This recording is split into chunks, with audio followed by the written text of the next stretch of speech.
Welcome to another part of the ongoing Kundalini Awakening series. I'm your host, Brent Spirit, and with me today is Angela. Angela, thanks so much for joining us today and being willing to share about your very exciting journey. Welcome. Thank you. Oh, so welcome. Thank you. So Angela and I, we were connected sometime late last year, and Angela, you had reached out and you had shared some information about your journey.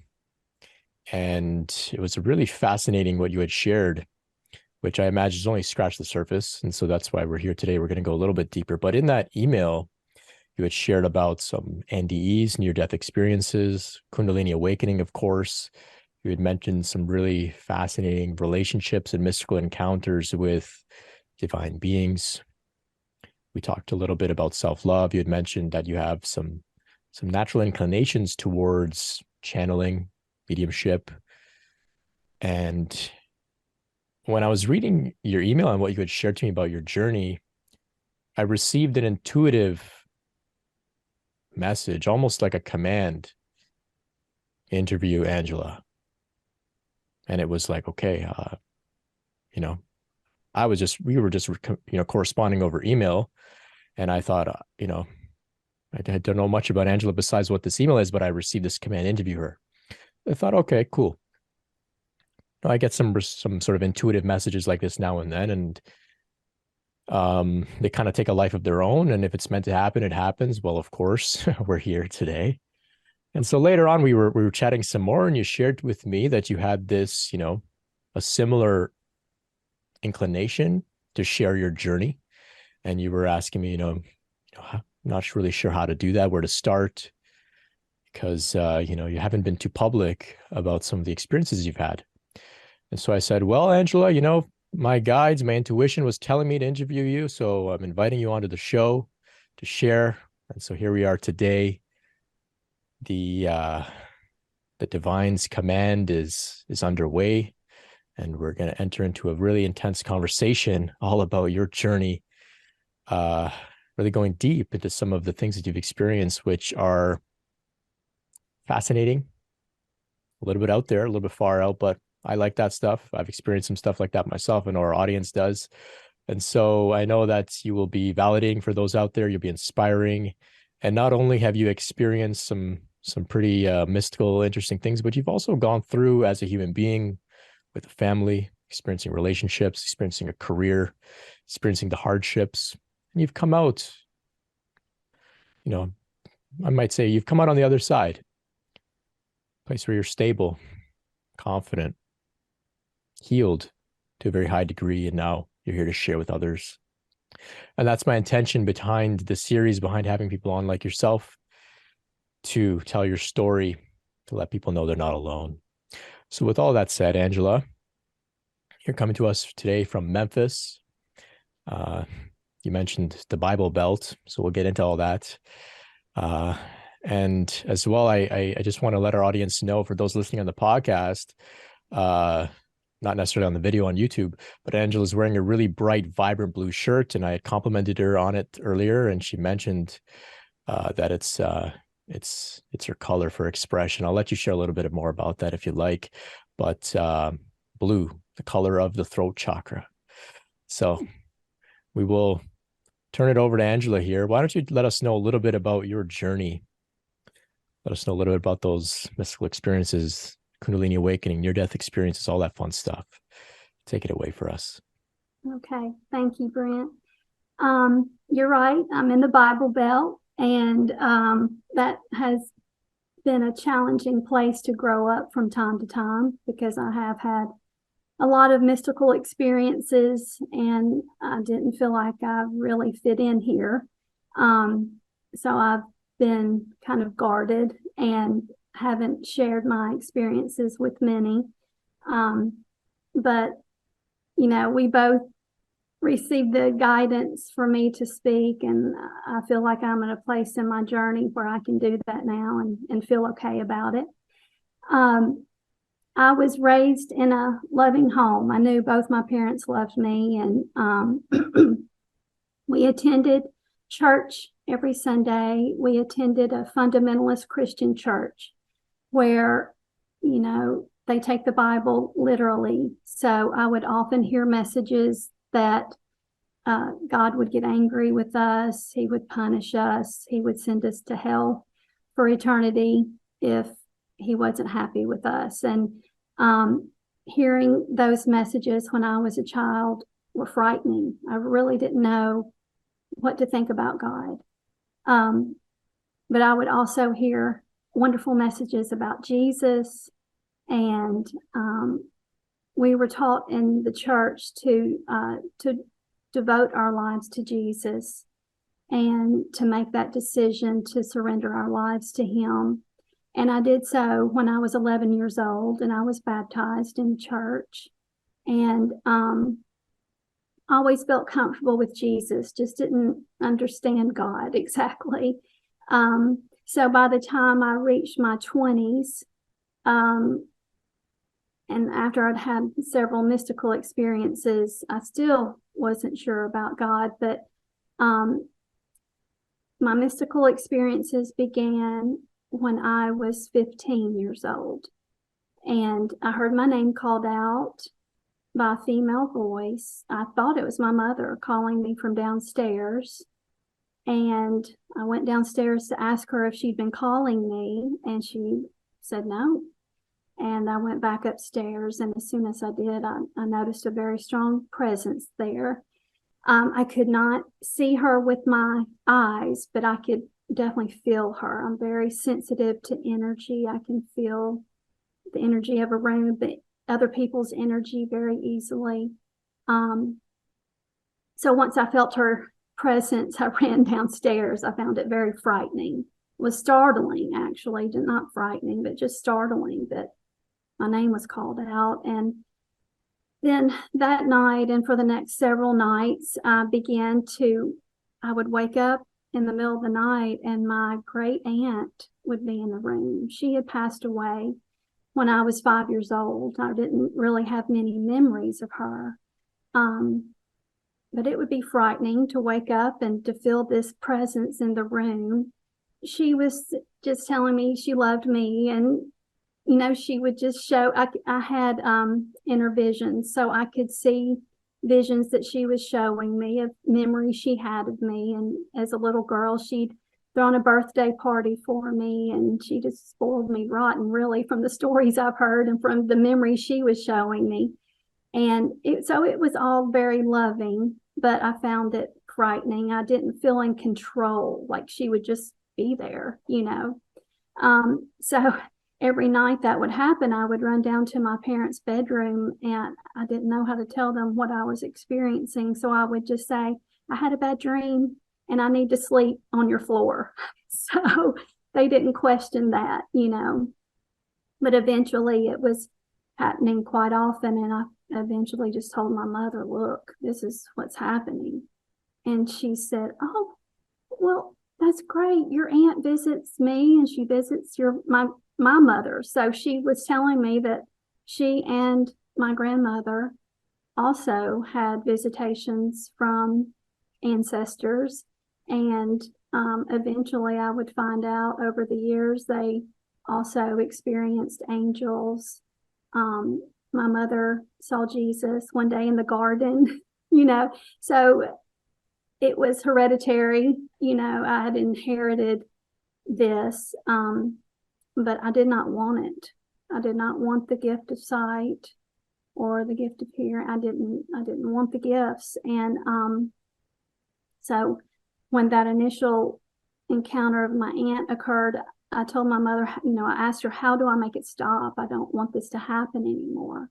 And she advised me to call my grandmother and tell her what was happening. And my grandmother was happy too for me. I was like, no, I want to make it stop. I don't want this. And so she taught me to pray nightly and ask God for protection, and to tell my aunt that I knew she loved me, but you're frightening me, so I'm asking you to not come back. And my aunt respected that, and she has very rarely returned. And not long after that experience, then I began having premonitions. So I would see like a movie play out in my mind. I would see the whole scene very clearly, like someone had actually filmed a movie. And I could see the background and what people were wearing, and then those scenes would actually play out in front of my physical eyes within a matter of 5 to 10 minutes. And I never told anybody that for years. But I was very aware that as a teenager, there's more going on here than this physical world. I didn't know what to make of it. And eventually I told my father, that I'm having the experiences with my aunt. And he said, that's of the devil. And you need to be quiet about that. You don't need to talk about that. And I knew when he told me that, immediately in my heart, I knew this is not of the devil. She was telling me how much she loves me, But I also felt, I've got to shut this part down. It will never be accepted. And I took in, that this part of me is not acceptable. Even, and it's ironic, even though my mother and my grandmother both were very comfortable with their experiences because my father did not approve of it. I think he was trying to protect me because we are in a culture here where that sort of thing's not really accepted. And since he encouraged me or discouraged me from that, then I just successfully shut that part of myself down. But then I started developing migraines. And I had pretty severe migraines throughout my teens, my 20s, 30s, and into my 40s. And I think it just has come from the struggle to accept myself and to try to just stop these experiences. I've never had a negative experience, spiritual experience, but it would trigger this. They would trigger this feeling of I'm different, I'm not going to be accepted. And so it just took me a long time to be comfortable with that part of myself. Right. Yeah. And it's almost, at least in the West, it's almost seems to be a universal experience of those with these sensitivities to be able to connect with the non-physical or to have a sort of spiritual sense, right? And it's a real shame. I remember growing up as a kid too, I had thought, we read in the Bible. I also grew up, as a Catholic, went to Catholic school and whatnot. We read of stories in the Bible where God spoke to people and, things like that. Jesus came back from the dead. But today, if I were to say, God spoke to me, people would say, no, he didn't. And, there's something wrong with you. Mm-hmm. But yet this is what we go to church once a week or whatever and believe. And as a child like you, I thought there's something off here. It doesn't align with what we're exploring in this religion and whatnot. But I appreciate earlier on when you said that you were having these encounters, but you told your parents, I was just having a nightmare and I need to sleep on your floor. Even at that young age, you had the tact, and I would say like the groundedness to know to tread carefully when opening up about this. Mm-hmm. And that's I think that's the wisdom of children. There's like a certain insightfulness there. And we see with many people today, as adults have these experiences, and at times they can be super ungrounded and begin to try and tell everybody about this. And they end up in, difficult situations like eventually you did, people are labeling them or,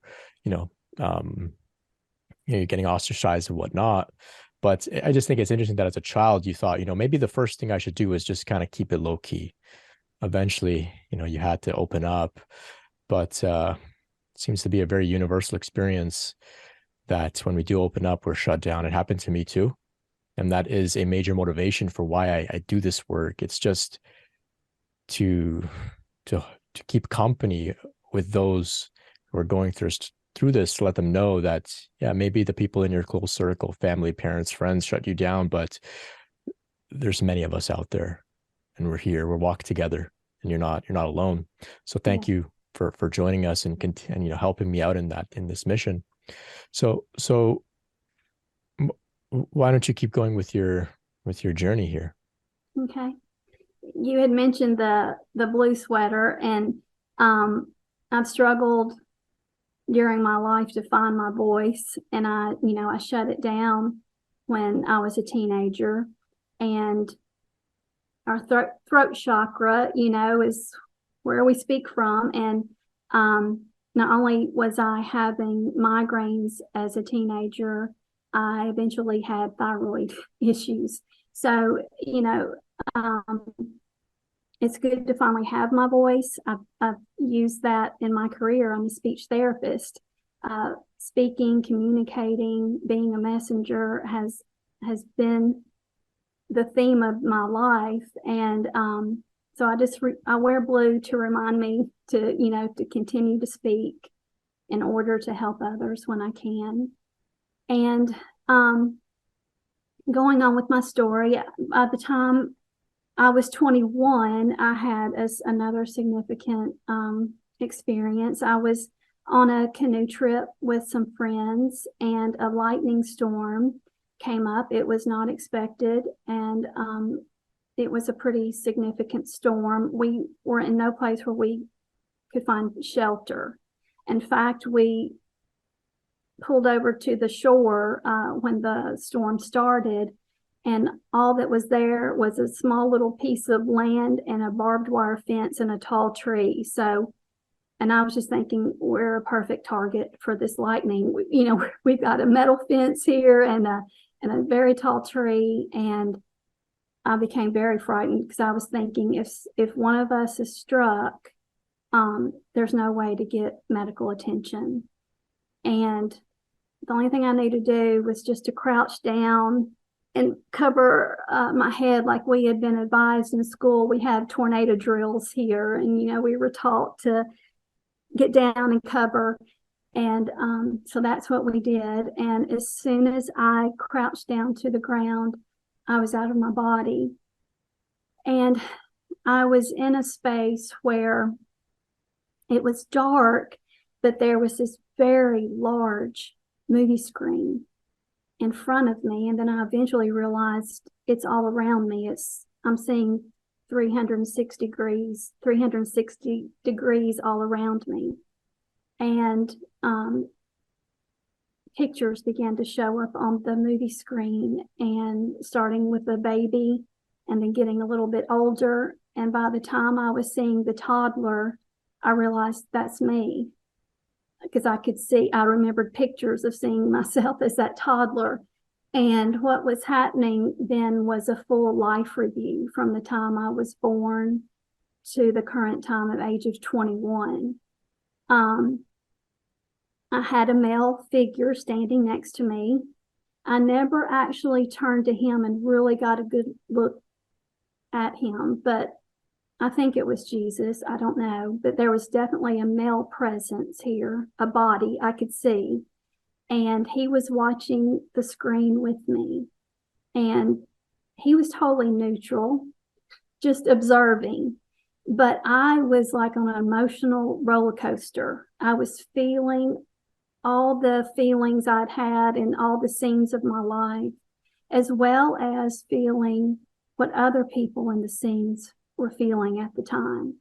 So if I brought joy and happiness to a situation, I felt it. I felt the other person's joy.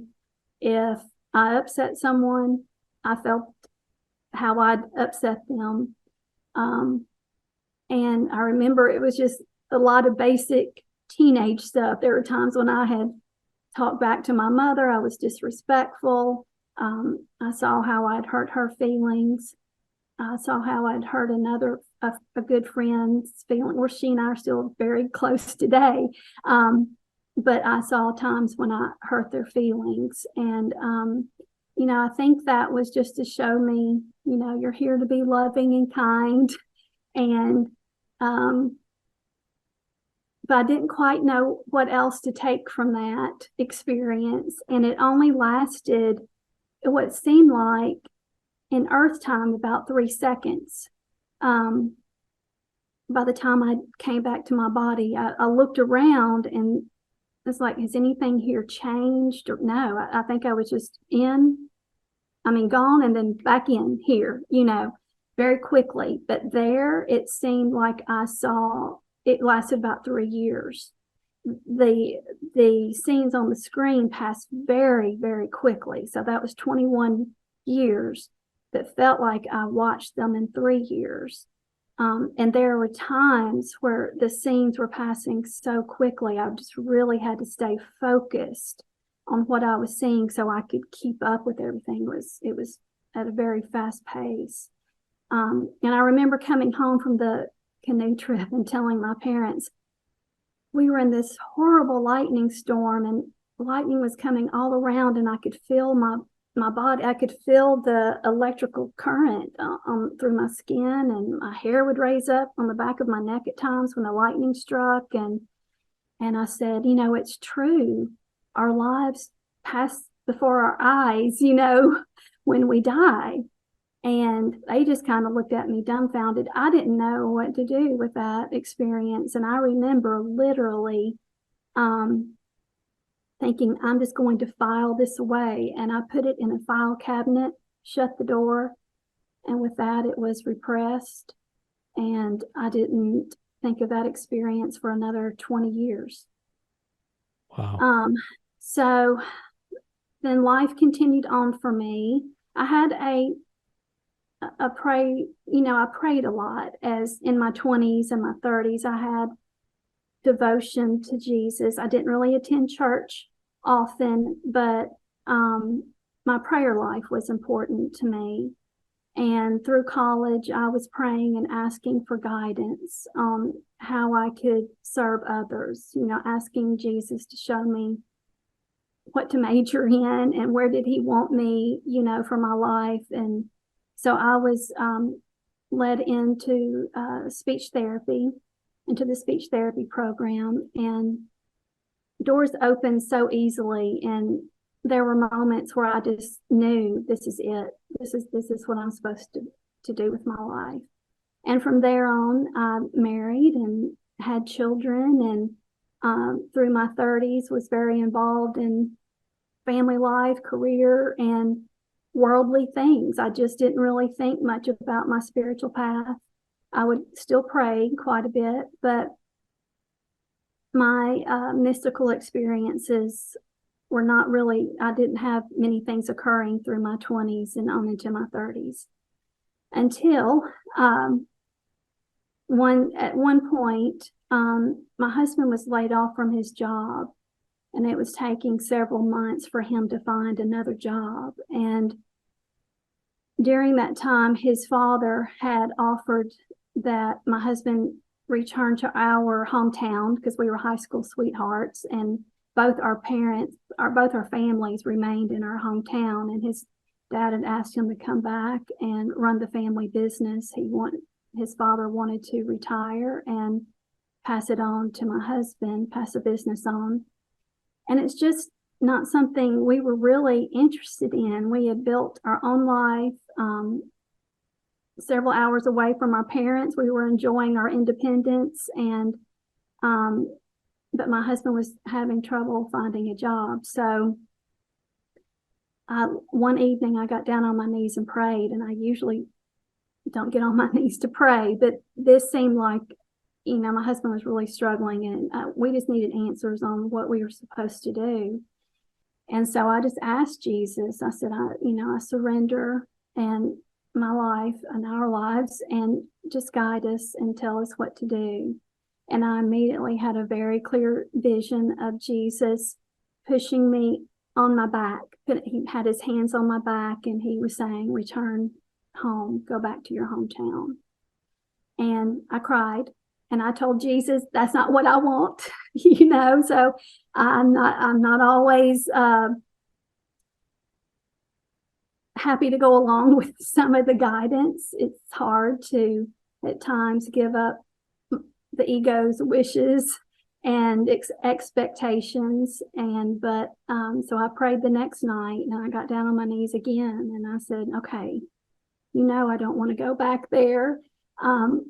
Again, what do you want us to do? And this time he kicked me in the rear end. I mean, so Jesus can have a sense of humor, and he works to make it gets his point across. So I was like, okay. So I told my husband the next day, I think we're supposed to go back to our hometown. So eventually we worked to sell the house, and we moved. And the day I arrived at my parents' house, we were going to live with my parents. We were building a house there in our hometown. And I sat down with my mother, and she said, there's been quite a bit going on that we haven't shared with you because we knew you were going through the move. But your father is ill, and we're seeing an oncologist tomorrow, and we'd like you to go to the appointment with us.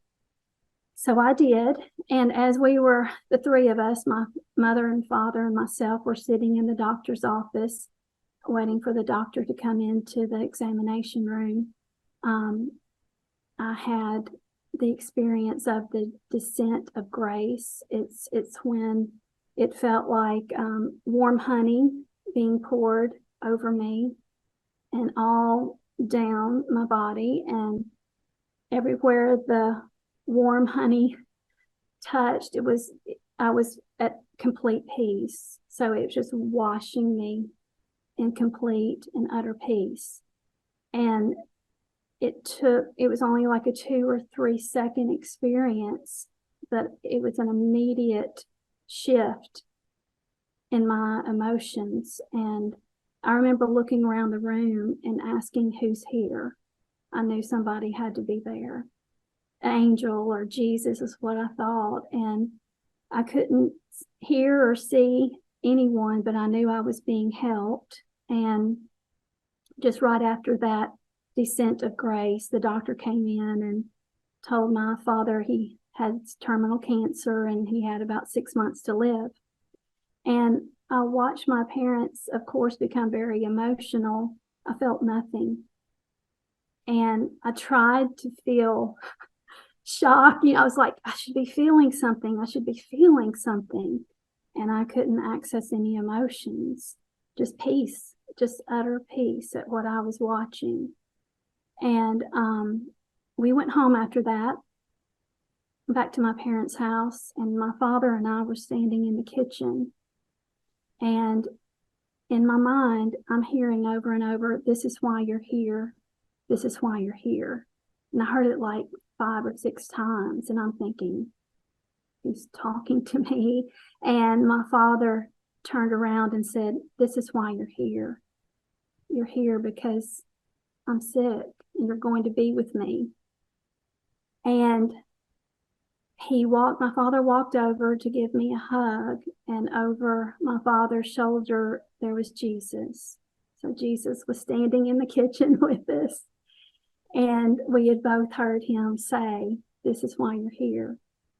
So Jesus may have sent my husband back to our hometown for work, but he sent me back to our hometown to be with my father.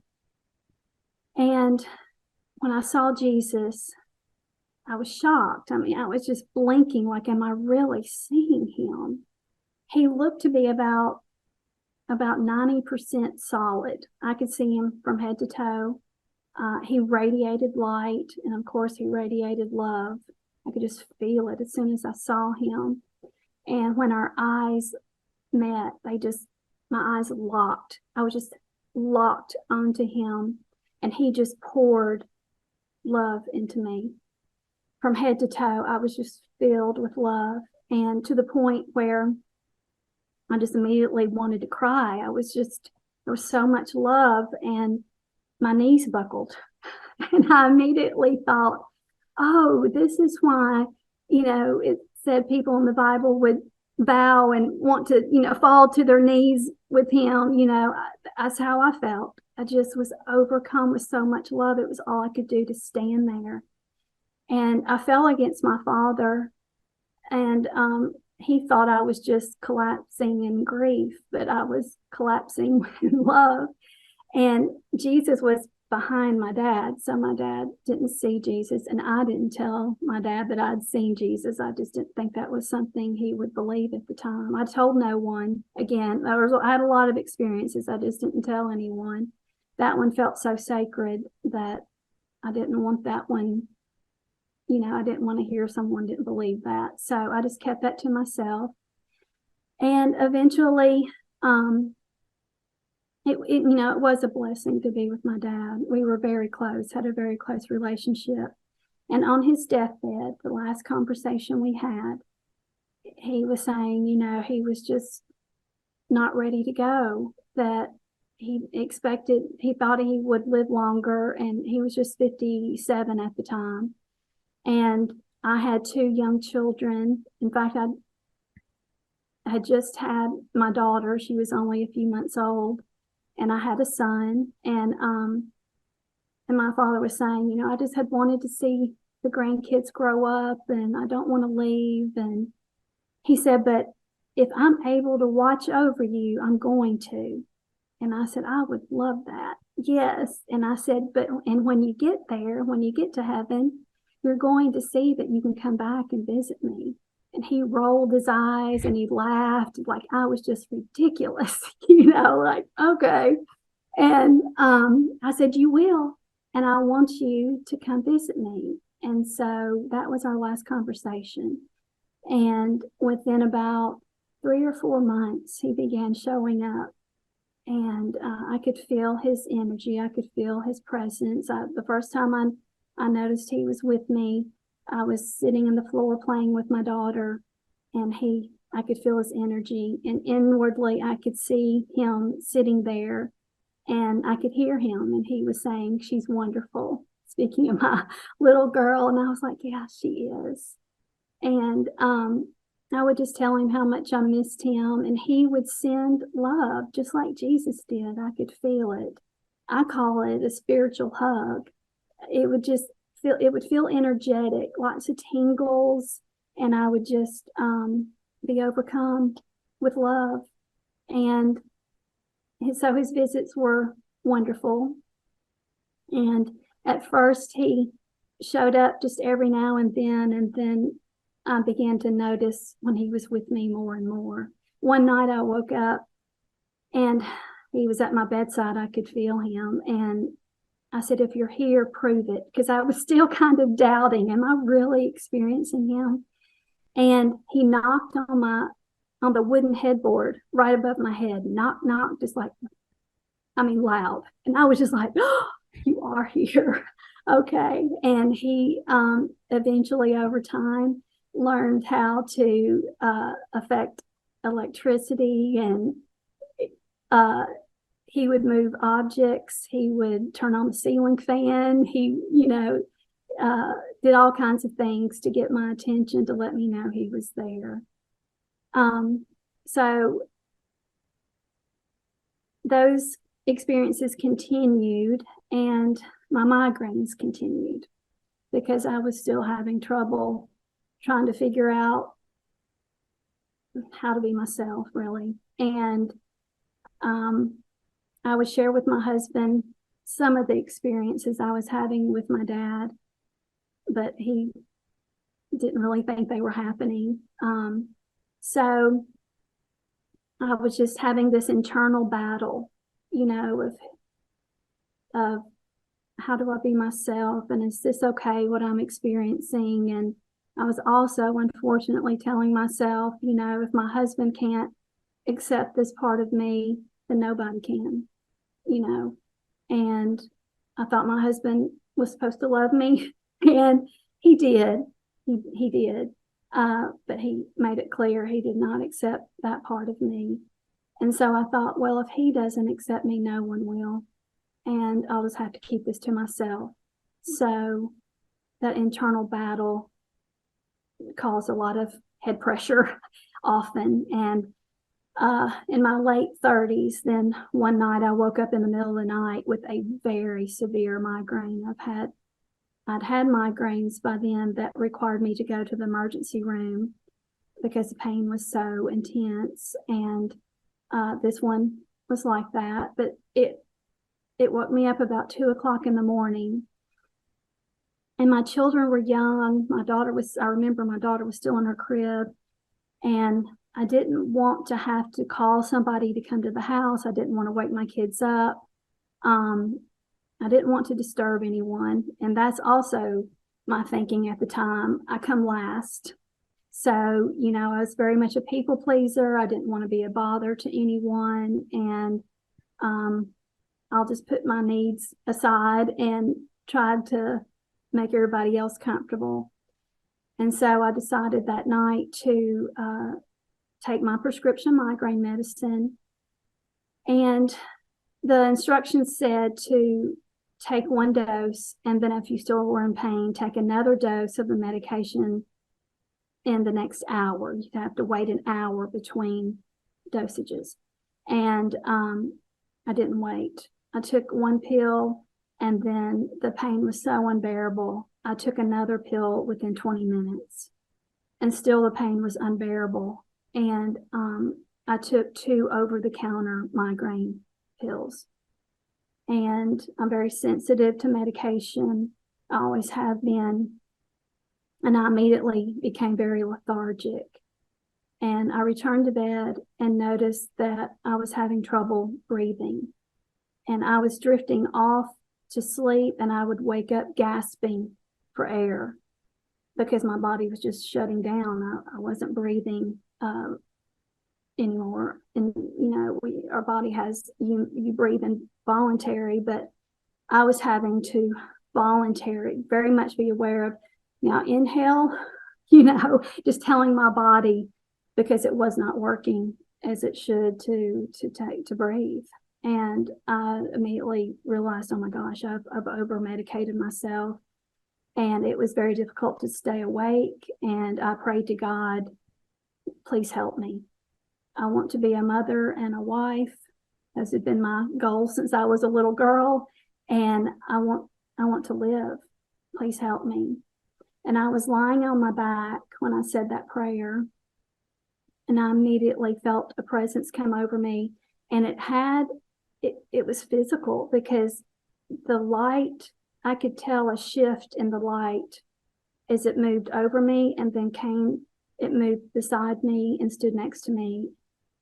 And I was immediately frightened. I was like, oh my gosh, there's something here. That was just always my first response typically.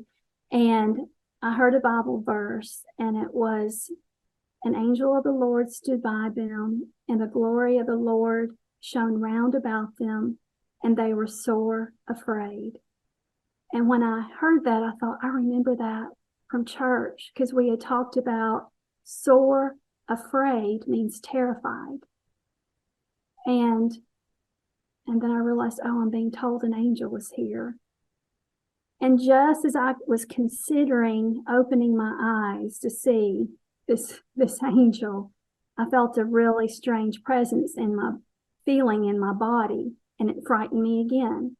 And this time it felt as if the angel's hand was coming directly through my skin.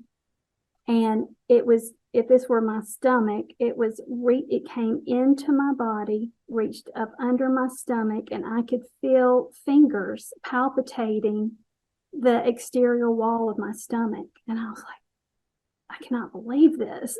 The angel has put his hand around my stomach. And as soon as I realized that, static energy moved from within my body, from my stomach, all the way up my torso and through my head. And visually, in my inner vision, I saw static, and then I felt the physical static, the energetic static moving through me. Very strange sensation. It was not painful at all, but not a typical sensation. And at that point, my father appeared, and he usually appears just kind of, I feel him just right next to me, but this time he was just directly over my face. And he just wanted me to know he was there. And he said, "You're going to be okay. You're going to be okay." And he said that over and over. And I began to relax, knowing he was there with me. And the next thing I noticed was another large presence that was there. And once I noticed this other very large presence, I had the inner vision of a waterfall. And the blue water, it was gorgeous. I haven't seen a waterfall like that here. I remember thinking I could stare at this forever. It was so beautiful, and light sparkled off of it, and the white light sparkling off of it was so bright that I almost just kind of wanted to squint my eyes. It was a lot to take in. And as I saw the waterfall, I felt a waterfall of love just pour into me. And immediately, just like I had been with Jesus, I was totally consumed with love. And the tears were just flowing. And I remember hearing them just drip, drip, drip. I was crying so much, just so overcome with this perfect love. And that love put me at complete peace. And I noticed still that the body was having trouble breathing. It was not getting better. In fact, it was getting more difficult to breathe. But I had no fear at all. And I realized at one point I was having such a hard time breathing. I knew I'd just taken my last breath. And I had the thought, okay, that was my last breath. And it was no different than saying, I had eggs for breakfast this morning. It was just, there was no fear in it whatsoever. And I accepted that was my last breath. And then my soul came out of my body and merged with that large presence. And once I joined with that presence, I had the immediate thought, this is God. It was so powerful, so vast. And one of the first qualities I noticed about it was it's eternal. And then once I realized this is God, my next thought was, oh no, I took too much medication and God's going to be disappointed in me. And I just froze. And I waited. I waited for the judgment. I expected the judgment to come, and it never did. All I was still feeling was just, I was completely surrounded in this eternal love. And so then I intentionally started to move myself further and further into God. And searching. I was still searching, thinking there's got to be at least a little speck of judgment here. I've heard about the judgment. It's here somewhere. And I was searching. I was moving through this presence and searching, and I never found it. In fact, the love was just becoming more and more profound, that I just gave up on the search for judgment and realized it's not here. And then at that point, I just lost awareness of ever being Angela.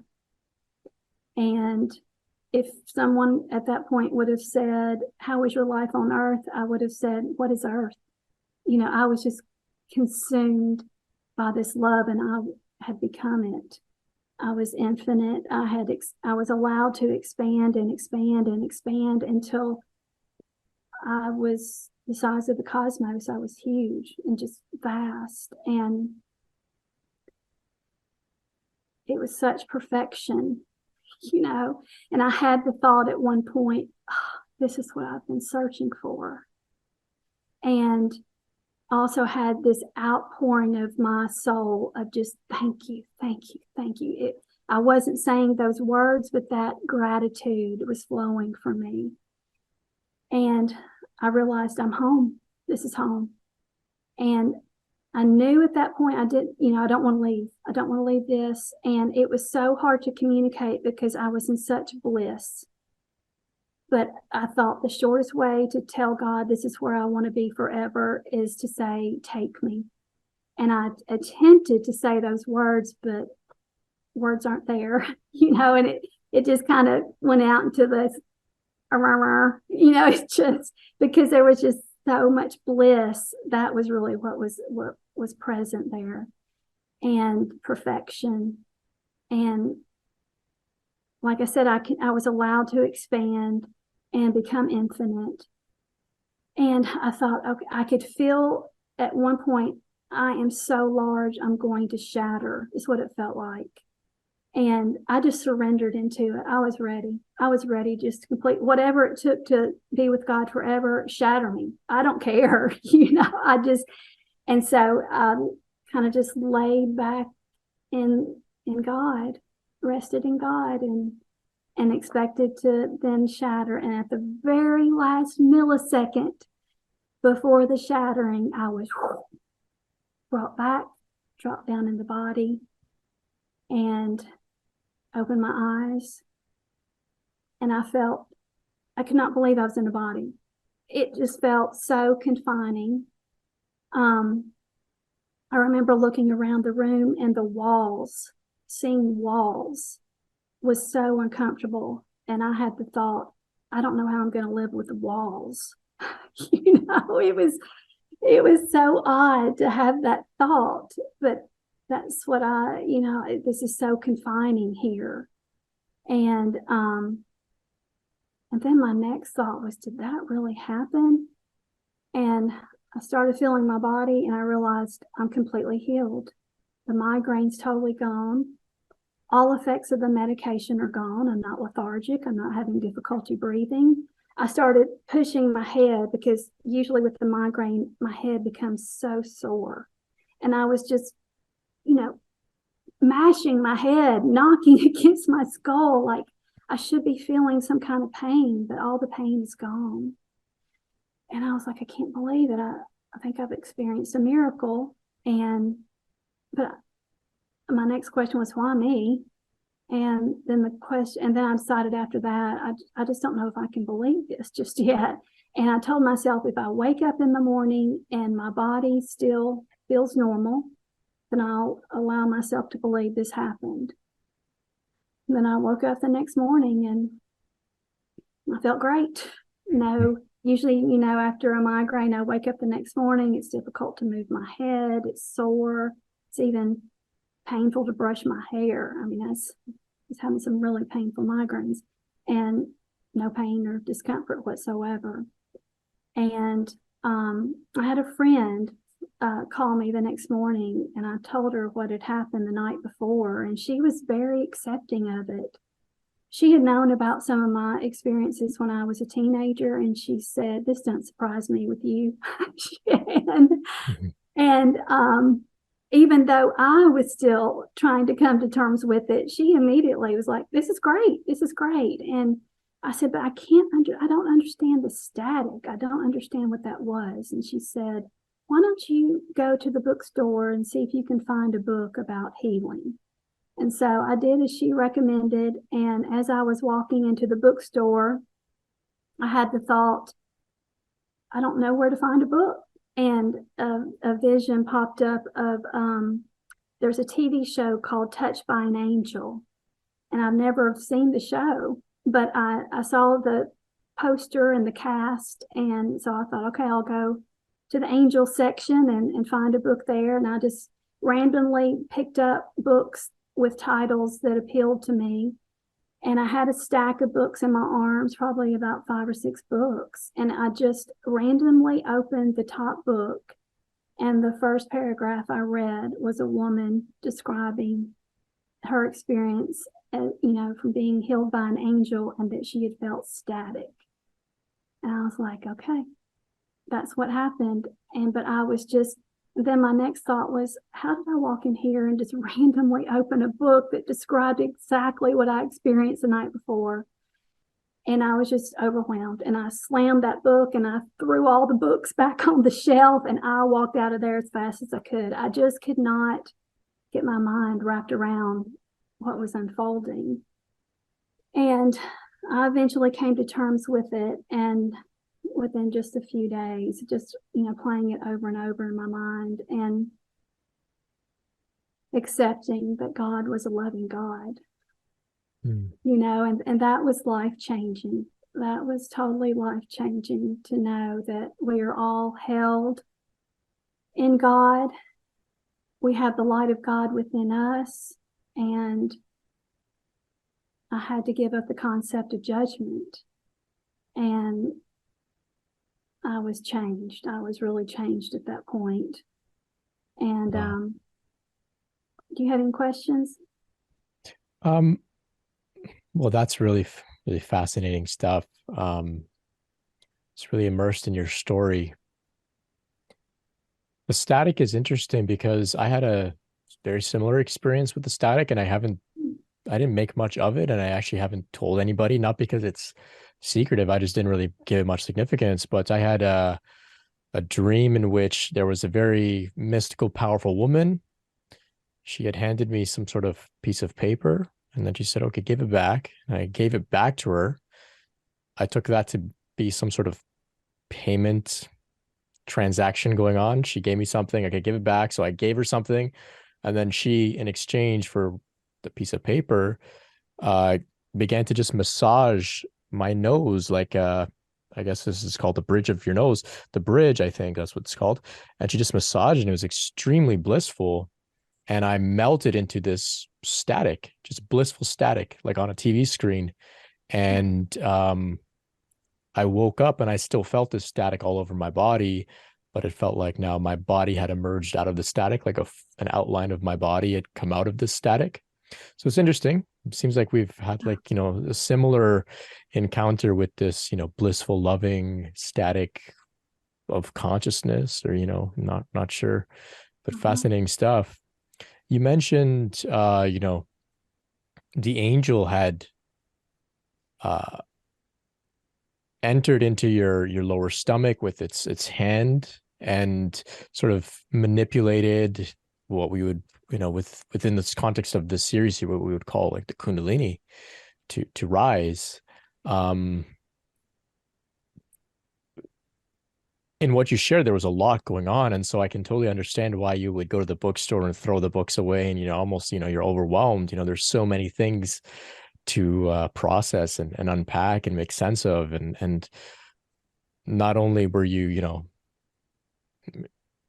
melting away into oneness and wanting to be with God, but then there was also this energetic phenomena that took place within your body. Um, I was just exploring the work of Dr. Yvonne Cason, and are you familiar with her at all? Yes. Yeah. Okay, great. I just came across her work. Somebody introduced me to her about a week ago, and I am not a near-death experiencer, uh, but I was really fascinated by her work in which she says, maybe the Kundalini awakens happen, in these near-death experiences as a means to protect the brain. The energy rises up to protect the brain from death. Now, you're familiar with the work, maybe even more than I am. Do you have any comments about that? Is that a theme that sort of emerged for you as you began exploring? Yeah, I read that she, considers that to be an option. I know I was energetically changed from the NDE, which is common. A lot of people come back to their body and affect electrical things around them and that sort of thing. I didn't have that effect. Um, excuse me, I did have the after effect of increased psychic abilities. That's another, oftentimes NDEers will come back and have increased intuition, increased psychic ability. So that happened with me. So I feel like the experience did energetically shift me. Mm-hmm. I would later go on a few years later and have a Kundalini rising from the base of Okay. my spine. Yeah. But the NDE for me was just an energetic shift. Mm-hmm. Yeah. So when that was one of the first things I noticed, that my experiences with my dad became much more clear. I could see everything very clearly, hear him very clearly. And whereas before the NDE, he would be able to communicate a few sentences with me. After the NDE, we could sit there and have conversations, you Wow. know. And that's when he began teaching me. And he would teach me about energy.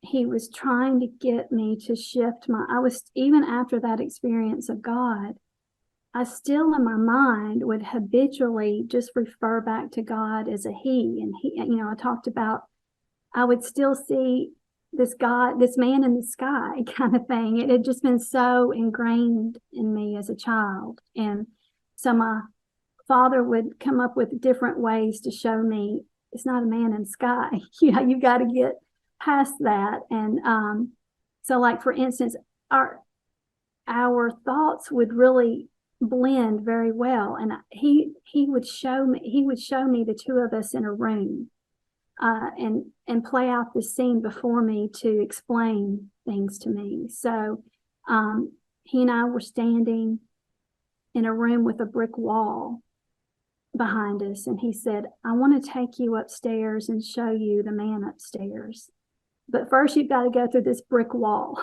And I was like, why are you asking me to go through this brick wall?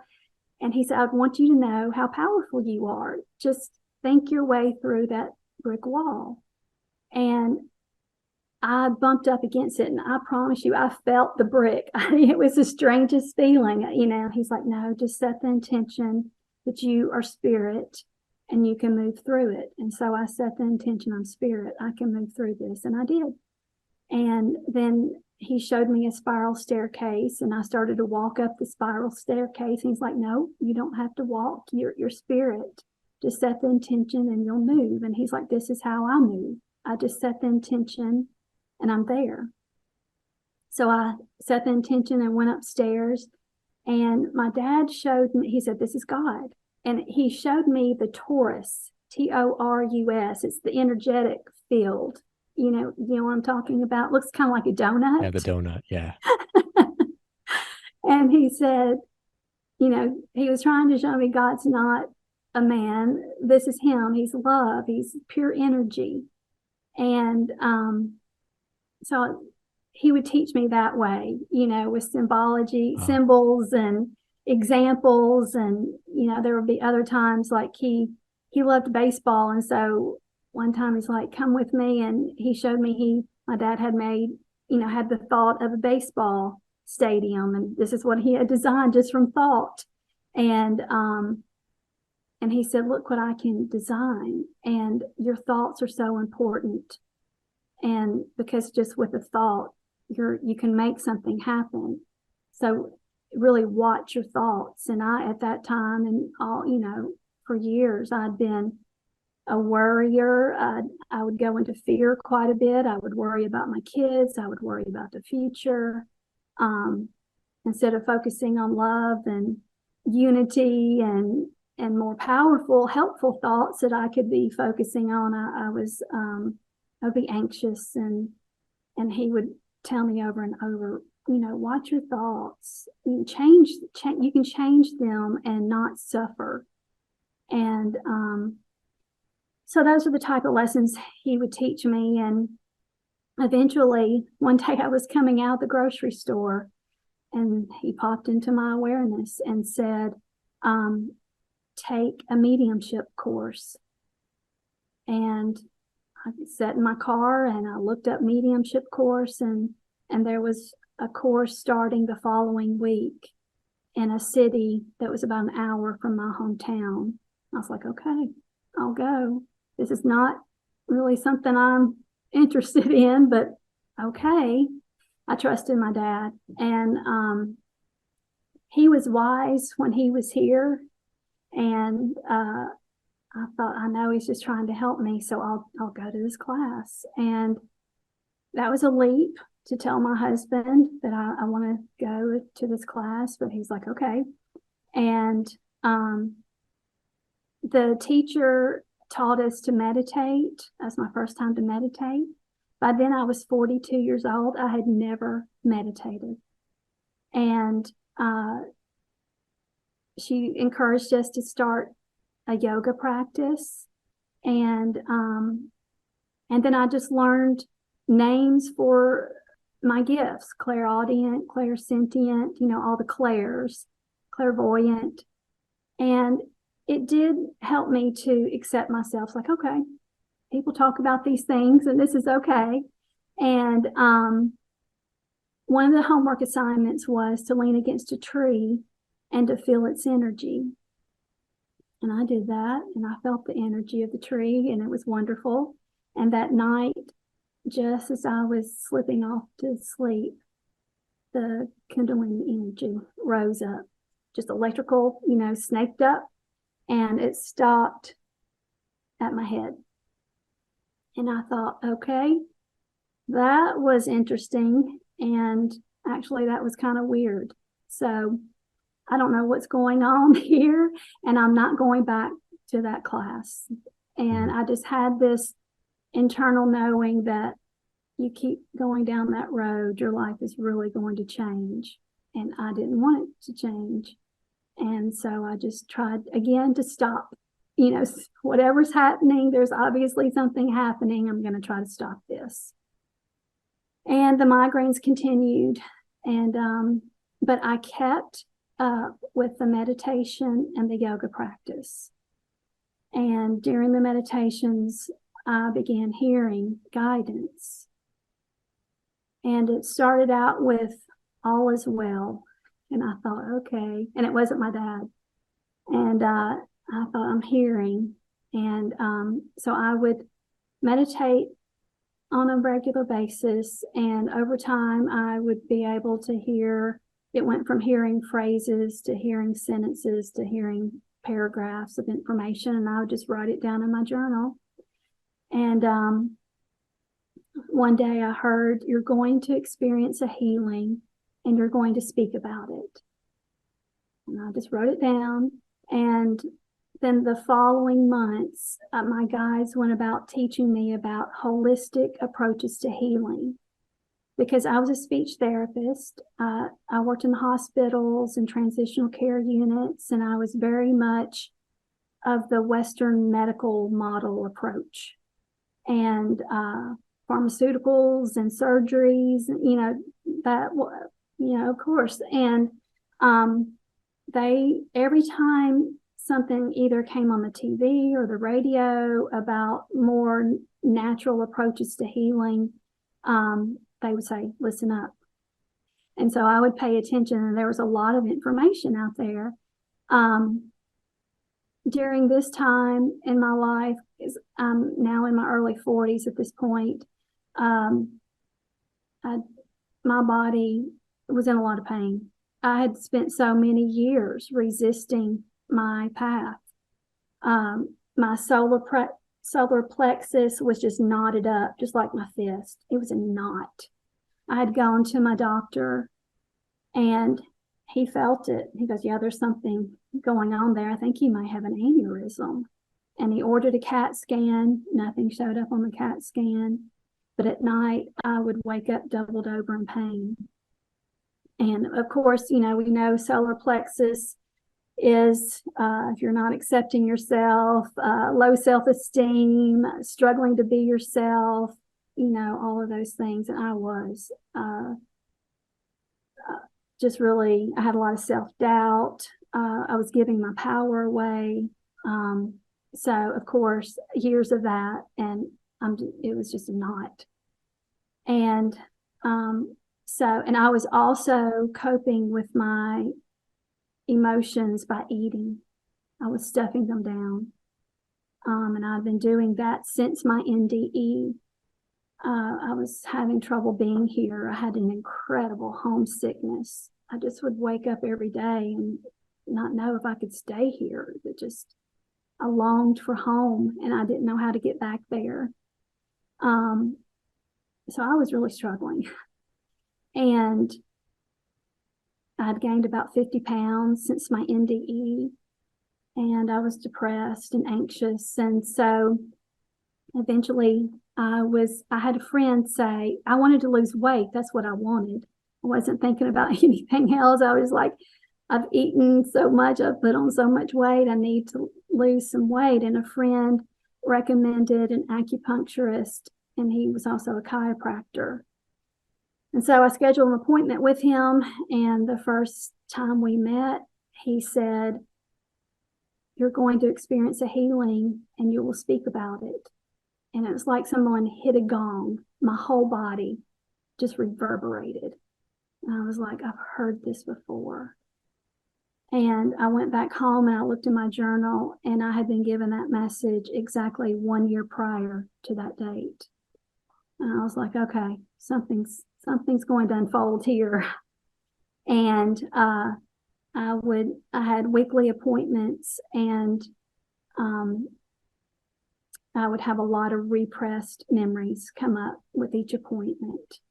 I would see the memory just bubble up out of me, and I would see the memory play like a movie, and then I'd have a week to process that and deal with it. And I'd go back the following week and more memories would come up. And at that point, then one of the memories was my repressed memory that I'd had at 21 of the lightning storm and the life review. And I was like, okay, I was coming to, I'd also repressed some spiritual experiences, because that was just my first response is, I don't want this, I don't want it, and just push it right down. Mm-hmm. And so all of that was just coming right back up, right in my face, and I was having to deal with it. And fortunately, the chiropractor was very open-minded, and he would, after each session, say, is there anything you want to talk about? Did anything come up? And I'd say, yes. I'm dealing with this and this. And at one point I said, I'm struggling with my religion, and I'm obviously on a spiritual path, but I don't know how to be myself, and I don't know how to be in my religion. And if I leave, I want to leave the church. And if I leave the church, I'll be the first in my family to do that. On my father's side, on my mother's side, everyone that I knew went to church every week, and it no longer was a match for me. And I was really struggling with that. And he was able to say, I'm having the same struggle. And he had grown up in the same religion and knew that it was no longer helping him. So it was helpful to talk about that. And I gradually opened up with him about some of my experiences, and he opened up to me about some of his experiences, because during one session, he put an acupuncture needle at my solar plexus. And I thought, I never had told him about my pain. And I said, how did you know to put the needle there? And he said, I'm guided, and I see in the body where things need to be healed. And that place was completely healed within a matter of weeks. That pain was gone. It was just all those repressed memories. And it was nice to speak to someone he was the first person I had met as an adult outside of my family who said, yes, I have experiences. And he didn't judge me negatively, and he gave me a safe place to talk and to be myself. And at one point I was at home, sitting on my bed. I had just come out of a meditation, and I was just sitting there pondering and asking, why has it taken so long for me to be myself? And then I realized, I accept myself. I love myself. I'm not going to keep going on like this. And as I admitted to myself that I could accept myself and love myself, then that, that Kundalini energy moved right up. That's what it needed. I had that big block, and then finally that was gone.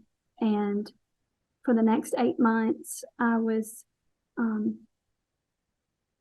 open to all that is, I guess is how you would say it. I would have lots of experiences and lots of downloads, experiences with deities and ancestors and friends' ancestors. And it was like the ancestors just lined up from everyone I knew. I saw their ancestors. And fortunately, from the mediumship class, I had learned in that class, I can set boundaries, and I can express to spirit, no, I need to sleep, because that's usually when it would happen. It would be at night. I'd wake up in the middle of the night. And of course, I'm in a calm, relaxed state. And then I would have all these experiences, so much information coming in. And especially I would see just people lined up, and they would tell me who they were, but I set boundaries, and I said, I can't, I've got to sleep, and what my mediumship teacher had advised is, if you're okay with spirit coming to you, set business hours. That's the way she put it. So, you can tell them, I'll sit down and I'll listen tomorrow from 1 to 2, and if you want to come back, then you're welcome. But right now I want to sleep, So I learned to set boundaries like that and to state my needs. And like I said, that went on for about 8 months, and spirit was working very quickly to change more of my false beliefs. And my mother would call me on a weekly basis, and I opened up to her and was explaining everything that was happening. At that time, I knew I was having a spiritual awakening, but my guides had not given me the term Kundalini awakening. I did not know that's what was happening. So I was able to express to my mother, I'm having a lot of experiences. And of course, she was open because she'd had her own experiences. And so she would call every week and say, what have you learned? And so she went on the journey with me, and she supported me. And there were lots of surprises, and my beliefs were shifting, her beliefs were shifting. And then eventually, she lived in South Carolina at the time, and I was in Tennessee. And I was sitting on my bed one day meditating, and my dad came through, and he said, your mother's going to move to Memphis, and you're going to be next door neighbors. And I didn't believe him. I was like, how is this going to happen? And because I did not live in Memphis at the time. But over the next few weeks, it was apparent that my marriage was ending. That was just falling apart.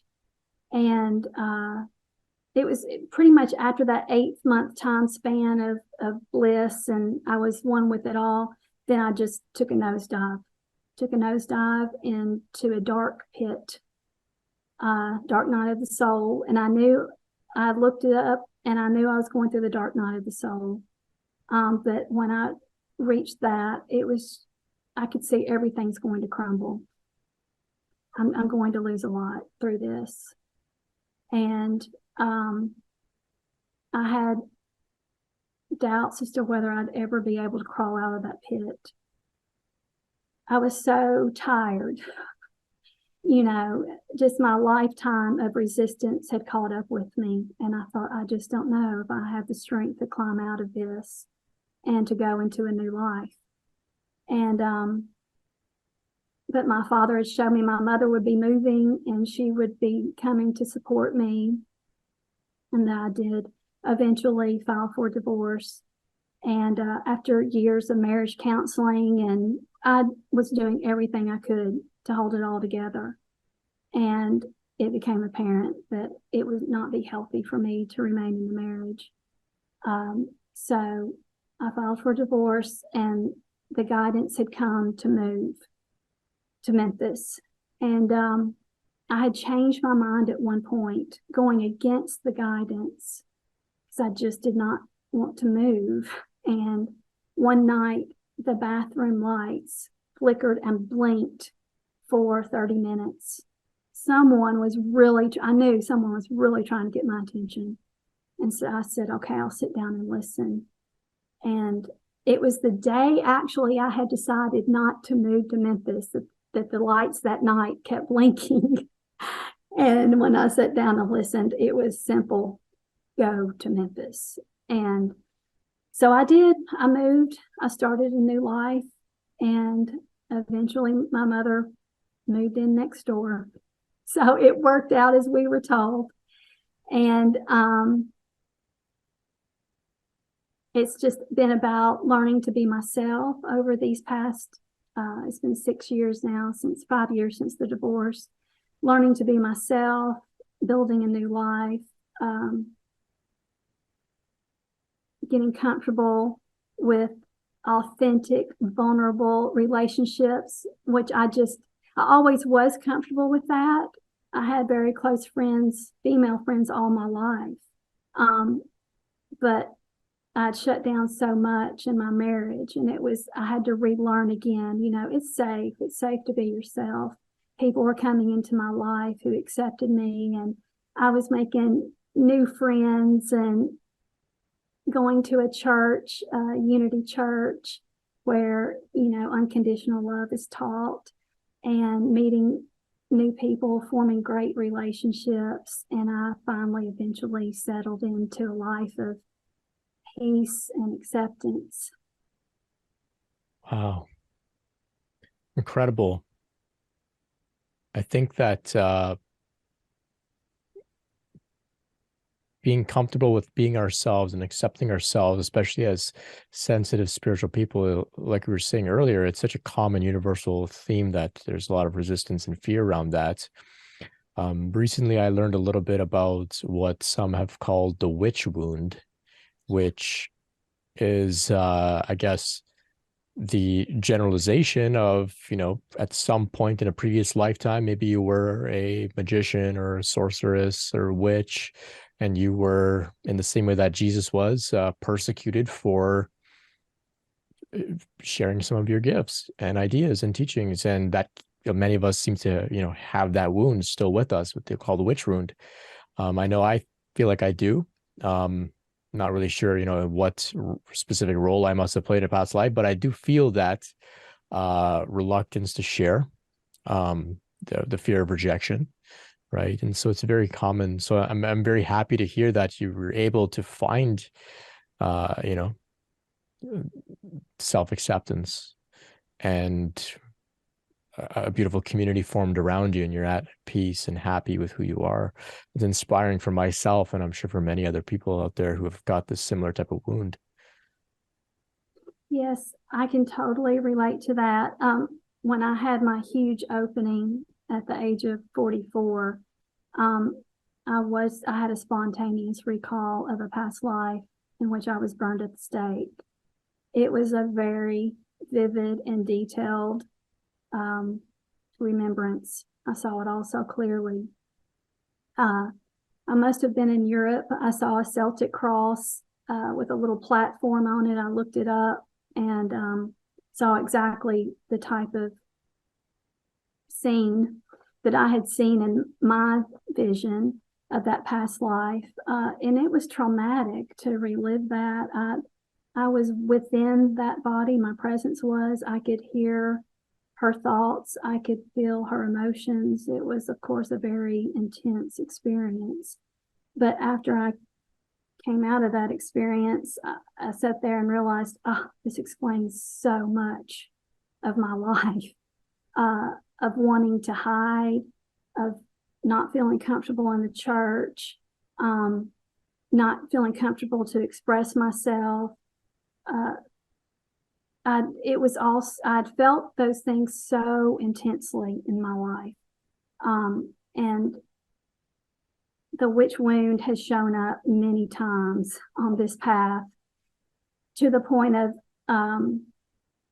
the divorce was pretty difficult, and it was clear. It's like, this is the witch trial playing out again. It was a lot of information came up about my experiences, and my husband was trying to use those against me. It never worked. He was trying to get custody of our daughter, and nobody thought it was a big deal. Fortunately, I was very much protected, but it was, I knew in certain moments, I'm like, oh gosh, this is still related to this past life, and I've got to find the inner strength to be myself, accept myself, and not back down from being told I'm not acceptable.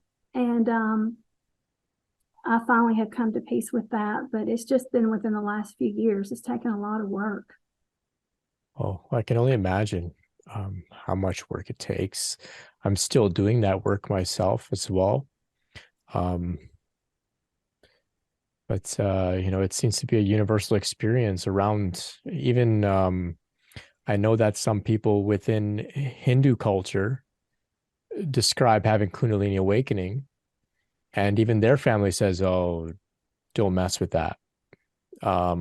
You're playing with fire and that sort of thing." So even people within a context and a culture that acknowledges these things, even they're like, just shut it down to some degree. And so we all seem to carry this wound. And so I appreciate your courage and your example for going through and not letting those who fear, they're what we fear the light, you could say, not letting them, dim it permanently. You mentioned, when you have a big opening, you mentioned the 8-month period of living in a state of oneness, beautiful state. And then following that, I think your words were that you took a nosedive into the dark night. And this seems to be a very common way that it plays out. We have a big opening, it's beautiful, it's blissful, and then we are called back down to sort of do some work. Um, do you have any words of advice for those who may find themselves in the dark night lately at this point in their journey? What can you say to them? Well, my first plan of action was to go into therapy. I had a wonderful therapist, wonderful, who helped me. And to realize, that I was codependent, I was a people pleaser, I was giving my power away, and she worked with me on those issues. I was ready to change. I was like, I'm suffering, I need help. And I think it's important to find a therapist with whom you can be completely yourself. Just put it all out on the table, and just say, this is who I am. This is what I'm struggling with. I'm ready to heal. And like I said, I had a fantastic therapist who helped me through that. And then building authentic, supportive, loving relationships, people who will hold the space for you to just let you talk about your struggles, talk about your celebration, what you want to celebrate. If you're experiencing some growth and you're like, oh, I'm changing, and you want to be able to talk about that. Of course, friendships like that involve being with people who have done some work on themselves as well. Those are pretty deep conversations. And but of course, that builds such deep connections with others. And so I think we just can't go it alone. I just don't know how I would have ever have been able to go it alone. So I leaned on friends at times and my mother at times, especially through the dark night of the soul. I was so physically exhausted. And I even at one point had difficulty just going to the grocery store. Just some simple things were very triggering to me. And so she would do my grocery shopping there for a few months. I needed her to do that. And I'm a very independent person, and it was hard to ask for help but I learned to accept help. You got to accept help. You can't do everything on your own through this. And I learned to nurture myself. That was, I'd had a lot of negative self-talk in my earlier years. And I learned to have compassion for myself, to ask myself, what do I need? Feel into myself. Do I need rest right now? Or would it help to move? Would it help to go out and sit in the sunshine, walk in nature? Just constantly asking myself, what can I do for you? I learned to love myself, have compassion for myself. And then Right. I was guided to different types of holistic healing techniques. And they, over a span of about 4 years, I would be guided to one thing and I'd have a healing from it. I'd be eventually guided to something else. So my therapist used EMDR eye movement desensitization reprocessing. I wrote that down so I knew I would remember. But that really helped with the PTSD. I had PTSD from my marriage, and I would get stuck in thoughts from the marriage, and I couldn't get myself out of it. I could not get out of the loops, and it was so painful. I was suffering so much. And so to treat the PTSD, that's what she recommended, and it helped. Then I had physical pain that would come up within the body from time to time, and my migraines were still continuing from time to time. And I was given clear guidance to seek myofascial release. It's performed by a physical therapist. And she worked those knots out of me, and I haven't had a migraine since. I've had one other migraine, but that was it in the last few years. So it was great to get rid of the physical pain. I don't experience that anymore. So it was all about just following the guidance and being open to anything, any way I could heal, I was open to it. And it worked to get me past the suffering. Wonderful. Thank you. It seems like much of what you shared for going through the dark night is not limited just to when we're in the dark night. So, for example, you mentioned, nurturing meaningful relationships. When you come out of the dark night, the relationships that you nurtured and developed are still there, right? It's not that these are just something you only do when things are difficult. And so that's what I feel is important, is that we understand the dark night, like you've been describing, is not the state of victimhood. It's a state where we're being called to reinvent ourselves, to transform, to rediscover, and then take what we, achieve in that period and bring it out into the light and live in a new way as a result. So there's a growth that comes from the dark night. It's a very scary topic to think about. A lot of people feel that they're in it, and it's almost like it is something wrong to get there. But it's just a very, very challenging period on the path, and out of great challenge comes great growth, like you've demonstrated with your journey.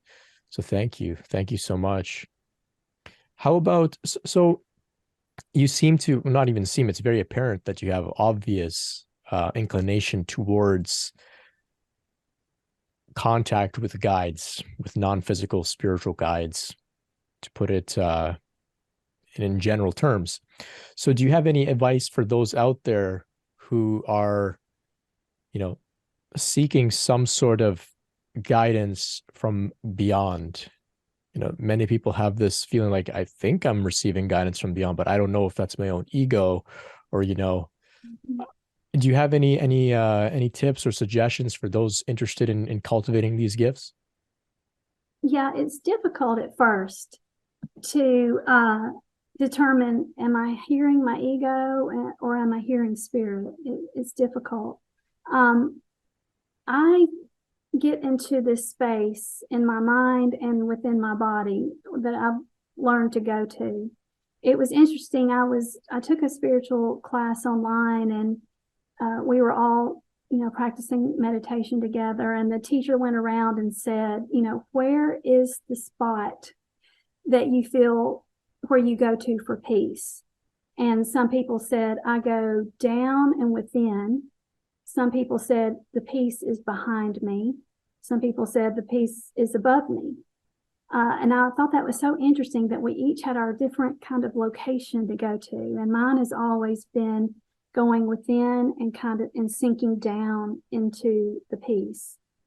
And I'm able to go there by breathing, observing my breath and just concentrating on the inhalation and the exhalation. And I say a prayer of protection. I call in my guides. I call in the protection of Archangel Michael is who I use. He's a powerful protector.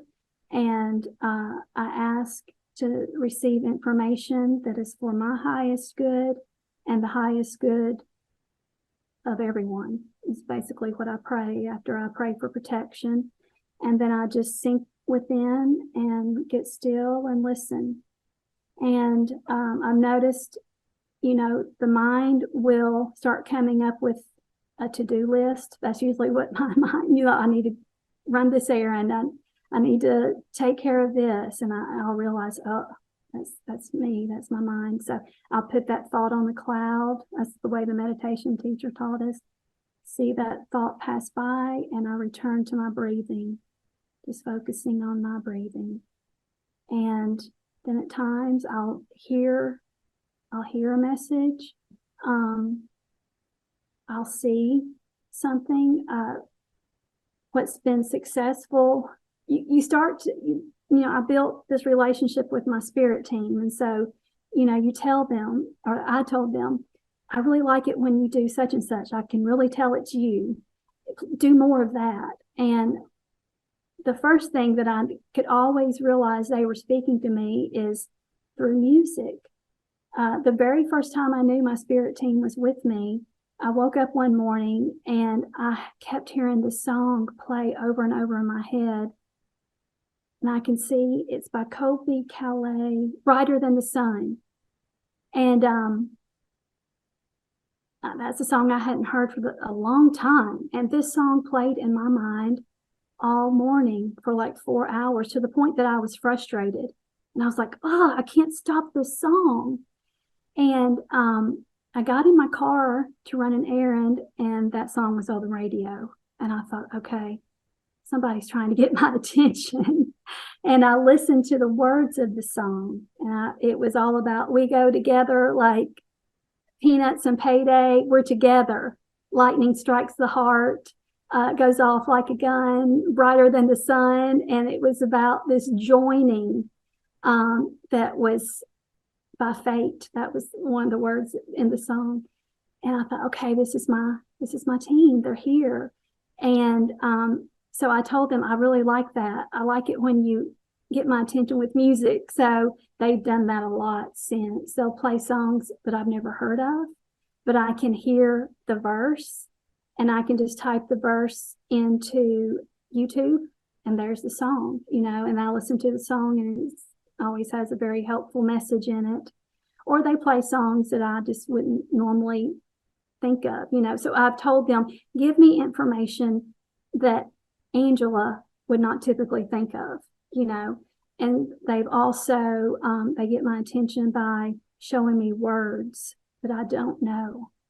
I have to go and look up the words, like Hindu words and Buddhist words that I just haven't studied those other traditions much. I have when I'm given the words. I'll look up, what are they trying to tell me? And a lot of Egyptian information and that kind of thing. It comes through in words. There have been times like there's been an issue with my body or something. They'll tell me what that is. And that works really well because I'll see those words flash in my mind and they've got my attention. So I've told them, keep giving me information like that. I can see it. So I tell them what works and how I prefer to be communicated with. And that's helped. So we kind of have our system. And it just takes practice. I've been practicing for years since I took that mediumship course. I was 42 and I'm 52 now. So 10 years of practice of realizing most of you get a sense of where the information comes in. Is it something you figure out which of the clairs, clairaudient, clairvoyant, claircognizant, sentient. Thank you. You get a sense over time of, oh, this is my strong area. I can hear easily or I can see easily. And then when or I just have this knowing and I feel it in my body and I can trust that. And I make notes in a journal of the information I receive. And then I go back and review that journal from time to time. And I'm like, oh, they were right. They told me such and such was going to happen, and it did. They gave me information here and would tell me what to share, and I would share it, and it worked out beautifully, and so I built up my trust with my guides that way, of seeing through my notes and through all the information coming through, I could follow through with the guidance and it would work out very well for me. Even at times when I thought there's no way this is going to work out, it did, So I was like, okay, I can trust them. And I think that's a big part of it, is the trust, learning to lean in and follow and see where that leads you. Beautifully said. I appreciate the practical tips that you shared. Even just referring to them as your spirit team, it makes it so much more tangible, and communicating with them in a personal way, saying, hey, this is what I prefer, as if they were actual entities out there that are able to respond and cater to you, which they are, right? They're not this vague sort of ethereal thing. They're intelligent, and they're willing to cooperate with you. Very cool. Very, very cool. And I especially like what you shared about developing trust. I think that's so important, and you shared some stories throughout your journey where, moving back home, and there was resistance, and or the bathroom lights flickering even more to get your attention, and you realize, okay, I can't really fight this.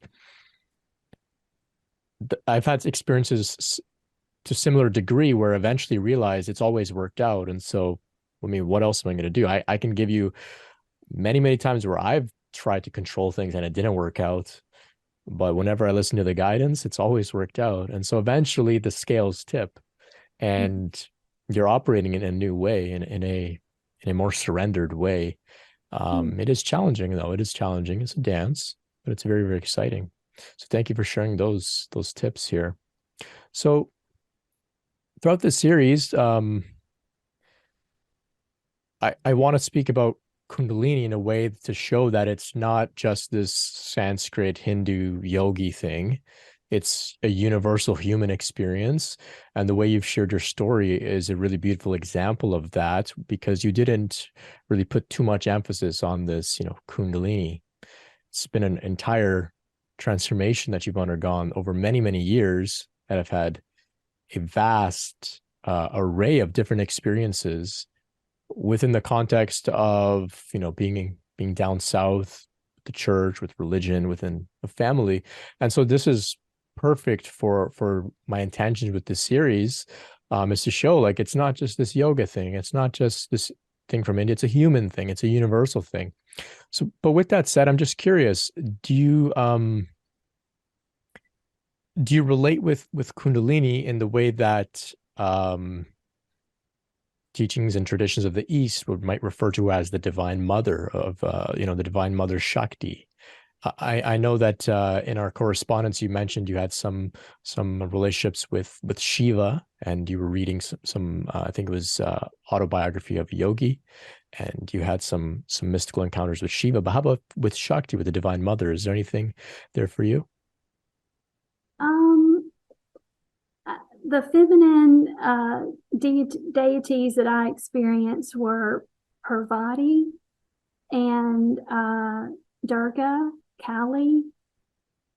I think those, yeah. So they would come to me from time to time, and it would, like, Parvati showed up. I was doing yoga. So one of the first times I'd attempted yoga, and I could see what position to go into next. And I thought, somebody's helping me, teaching me these positions. I was just, I wasn't in a class. I was just trying to follow through with what the meditation teacher advised. And I thought, okay, I'll just try this at home and see what happens. But I was given the positions. And so I asked, who's helping me? And it was Parvati. And then with Durga, she came in when I was needing to learn to use my voice and to speak up for myself and to have inner strength. So she helped me with that. Also had an experience with Ganesh, as I was explaining to you the difficult time through the divorce and the challenges, and Ganesh came in and said, "You're protected. You know, everything's going to be okay." Um, so yeah, I had Right. help along the way that way as well. Cool. I like that you mentioned that Ganesh came and told you that you were going to be protected. The general idea of Ganesh is we know that he's the remover of obstacles, but I think there's also some, not I think, I'm pretty sure there's some stories of him actually standing guard, like a bodyguard, like a bouncer at some sort of, I don't know the full story, but he wasn't just removing obstacles, he was an obstacle protecting. So that's cool that you mentioned that. Um, you mentioned that you were being shown some yoga poses and how to go into them. Now, were you was your body moving into them involuntarily, or were you voluntarily moving into them based on what you were shown? Yeah, I would see the position and then I would move my body into that position. Okay, Mm-hmm. right. So that's a very interesting way in which we are, taught, I guess you could say, inwardly. Often we think of within the Kundalini system, we think of kriyas as these involuntary movements, yoga poses, tremor, shaking, vocalizations. Um, but I'm sure there are many out there, but you're actually the second person besides myself that I've encountered uh, that were shown something and then you went into it after being shown.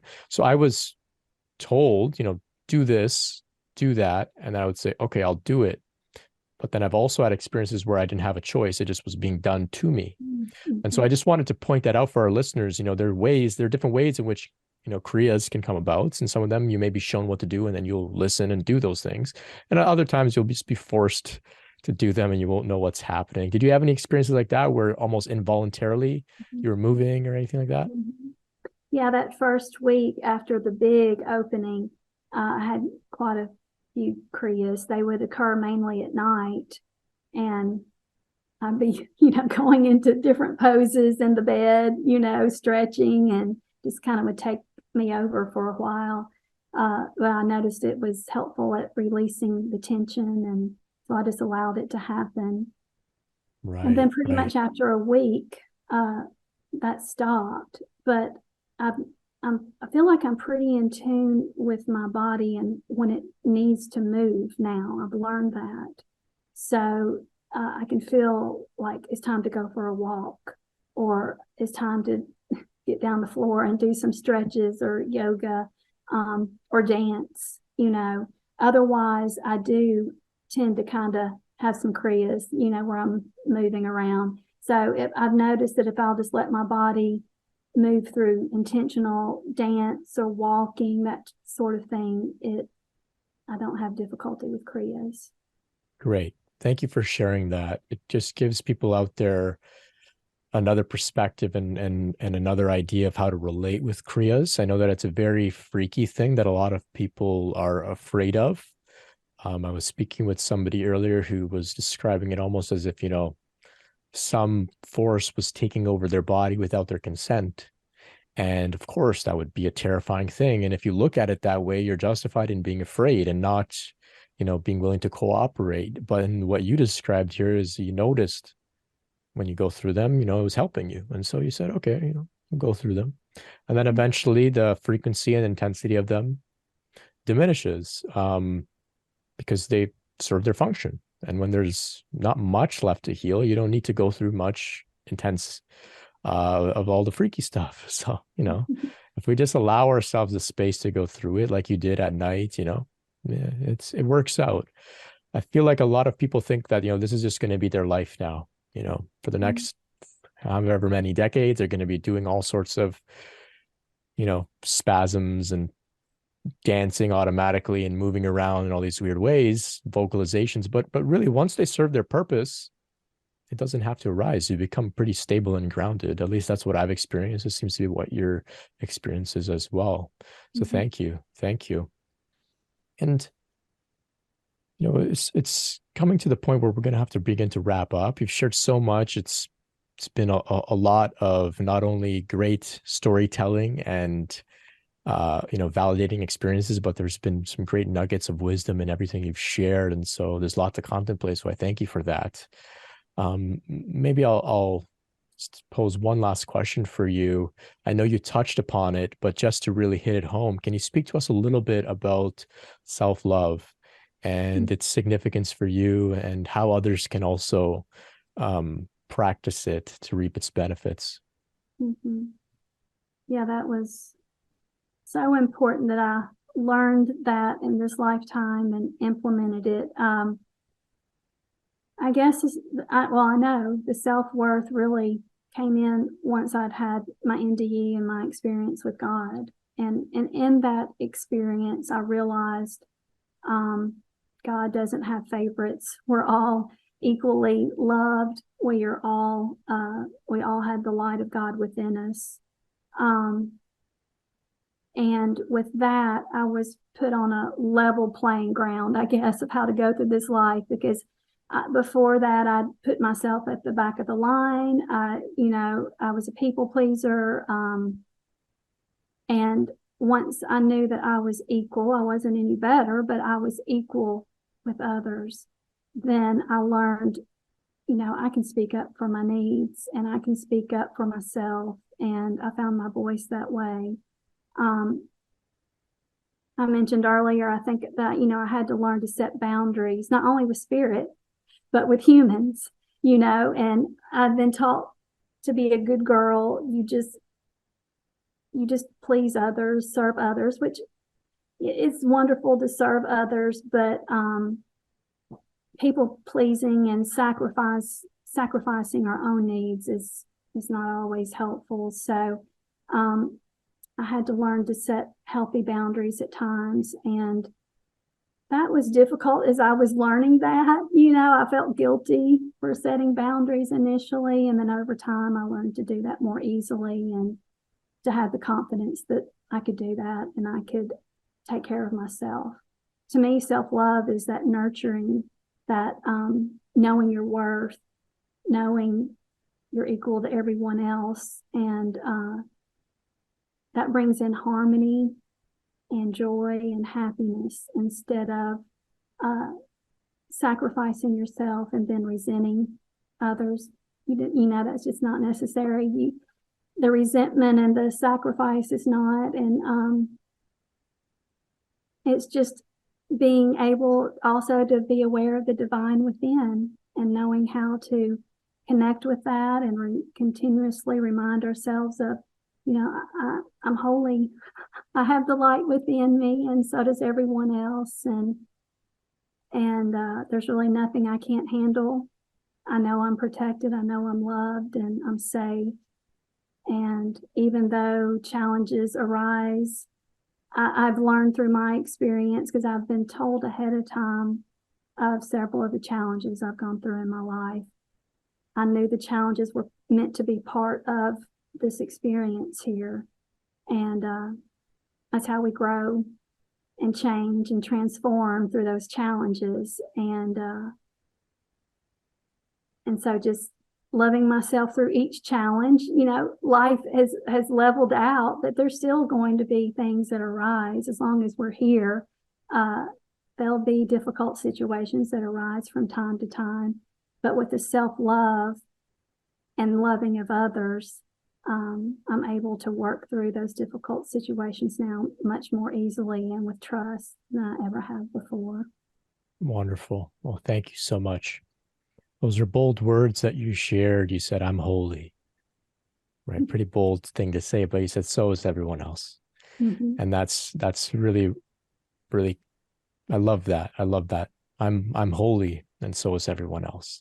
Mm-hmm. I've met some people who, they get a little afraid. They're like, am I supposed to say I've just realized that I'm God. Do I tell people? I'm afraid it's gonna, I'm going to become, like a narcissist or something. And I said, look, as long as you finish the sentence by saying, I'm God, and so is everyone else, then you're good. But if you leave out the part about everyone else, well, then, like then you're going to be in a bit of trouble. But I really love that. Thank you so much, Angela. I really, really appreciate hearing your story today. The wisdom, the insight that you've shared is invaluable, and many people out there are going to listen and relate. Your story is unique, but the general themes, I'm sure there's people out there that have, never really related with anybody on some of the topics that you've shared. So thank you so much for sharing that. I really, really appreciate you taking the time here to be vulnerable and open, to be a messenger, and to let us know, that we are all holy, we're all loved, and your example is shining and radiant. And thank you so much. So for those out there that would like to connect with you and express their gratitude, maybe ask a little bit of a question or two about some of the more details that maybe you weren't able to share with us today due to time, is there a way that they can reach you? Yes. You can post my email address below. Okay. Yeah, I'll share your email and people can connect with you and, just reach out and share their appreciation with you for sharing. So thank you so much. Really, really appreciate that. And hope to stay in touch. Thank you. Thank you once again for all our listeners out there that are listening. Thank you for spending the time with Angela and I together. We appreciate you as well. And until next time, much love and peace.